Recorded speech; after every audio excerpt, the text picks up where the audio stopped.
அவங்களுடைய ஆனஸ்டி அதெல்லாம் வந்து அவங்களுக்கு மிகவும் பிடிச்சிருக்கு. அண்ட் முக்கியமாக இங்கே இருக்கிற அந்த ஆன்மீக உணர்வு அவர் ரொம்பவும் இருந்திருக்கு.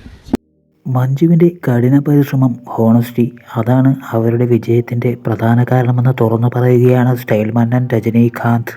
വിവാഹബന്ധം ഏർപ്പെടുത്തി മലയാള സിനിമയിൽ രണ്ടാം വരവിൽ അരങ്ങേറ്റം കുറിക്കാനൊരുങ്ങിയ മഞ്ജുവിനെ തടയാൻ മുൻ ഭർത്താവ് ദിലീപ് പല കളികളും കളിച്ചു.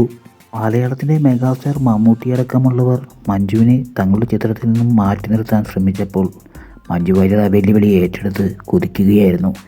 ഇന്നും മഞ്ജു എത്തി നിൽക്കുന്നത് വലിയ ഉയരത്തിൽ. ഇന്ത്യൻ സിനിമയുടെ തന്നെ നെടുന്തൂണുകളായ അമിതാഭ് ബച്ചനും രജനീകാന്തിനൊപ്പം സ്ക്രീൻ പങ്കിടുക എന്നുള്ളത് വലിയ കാര്യമാണ്. ഒരു മലയാള സിനിമാ നടിക്കും ലഭിക്കാത്ത അതുല്യമായ നേട്ടമാണ് മഞ്ജു വാര്യർക്ക് ലഭിച്ചിരിക്കുന്നത്. ഇപ്പോൾ മഞ്ജു വാര്യരെക്കുറിച്ച് വാനോളം പുകഴ്ത്തി സംസാരിക്കുകയാണ് സ്റ്റൈൽ മന്നൻ രജനീകാന്ത്. അമിതാഭ് ജിയെയും എന്നെയും ഞെട്ടിച്ച പ്രകടനമാണ് മഞ്ജു കാഴ്ചവെച്ചത്.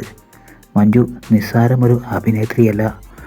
ഒരുപാട് നായികമാരോടൊപ്പം അഭിനയിച്ചിട്ടുണ്ടെങ്കിലും മഞ്ജുവിൻ്റെ പ്രകടനം ഞാൻ കൗതുകത്തോടെ നോക്കി നിന്നു എന്നാണ് രജനീകാന്ത് ട്വിറ്ററിൽ കുറിച്ചത്.